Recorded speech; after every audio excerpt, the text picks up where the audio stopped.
And welcome back. Well, we know how hectic life can be around the holidays, but if you're looking to buy a house, winter could be the best time of year to get a deal. I like that. Our next guest says, don't wait until spring. A winter market has fewer buyers, which means less competition. Rachel Schwab is with the Equitable Bank, and she's got some tips on how to buy a home in the winter if you're in the market. Good to see you. Nice to see you guys. Yeah, we love it when you're here. This is fun. So wintertime, a lot of people think like, I don't want to move, I don't want to deal with it, but it's actually a great time to look at buying a home if you're in the market, right? Absolutely. People do have to move year-round. Certainly, people who are planning it long-term usually wait until the weather's a little bit nicer. Yeah. But if you're willing to move in the winter in Wisconsin, you could get a good deal.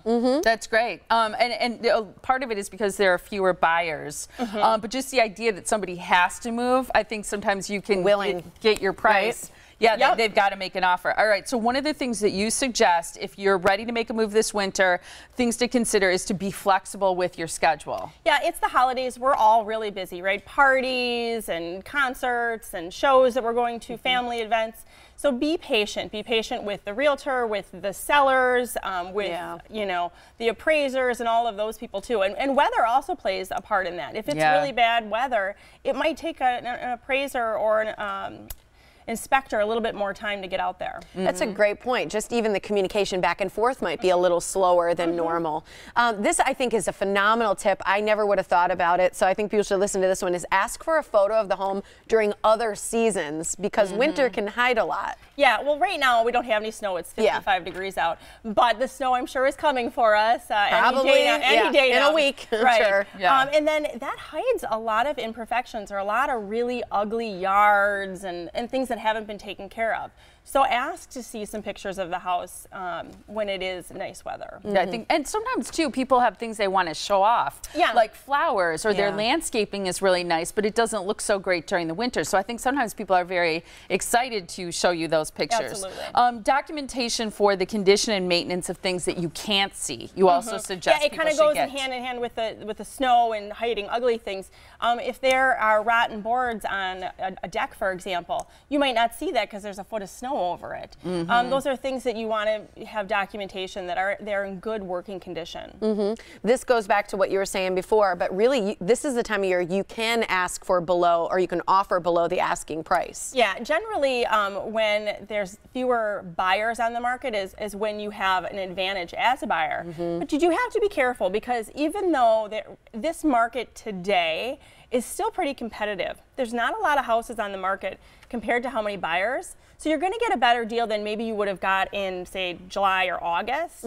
But you want to talk to your realtor, and that realtor is going to be your partner in helping you decide what to offer. How many other offers are out there? How many other people are looking at it? How long has the house been on the market? How motivated is the seller? You also say don't get discouraged, and I think it's easy to be discouraged with lower inventory. You might not see what you really like.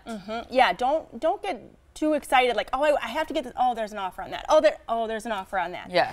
Just be patient, and the house that you want, you'll see it. You'll walk in and you'll feel it. You'll know, oh, this is it, and you'll be able to make that offer. Just be patient, and more houses will come on the market after January 1st. Okay. Because that's when people who have been getting prepared to sell in 2018, some of those people will already be ready to go in January and February, and then you're going to be ahead of the game. Yeah, I like that. And then always get pre-approved up front, so you know what you can truly afford, right? And we probably should have put that at the first, but you know, getting pre-approved is your #1 thing that you have to do, because if you're not pre-approved, your offer is not going to be taken seriously. Right. Equitable, we underwrite all of our pre-approval, so you know you can be confident that's what you can afford when you go in and make an offer. And get that paperwork in order too. Get it in order. Pre-approval isn't necessarily hard. It's just a matter of getting all the right paperwork. Yeah, you want to get the paperwork to Equitable. We underwrite it so you can feel confident. Like, it's not like the piece of paper that you might get off the internet that just goes by what you plopped into the computer. Yeah. This is a for real underwritten pre-approval. It's wonderful. Here's the information so you can get in touch with the Equitable Bank to find out about pre-approval or other loan options for you. 414-777-4411. You can visit them online at theequitablebank.com. Great.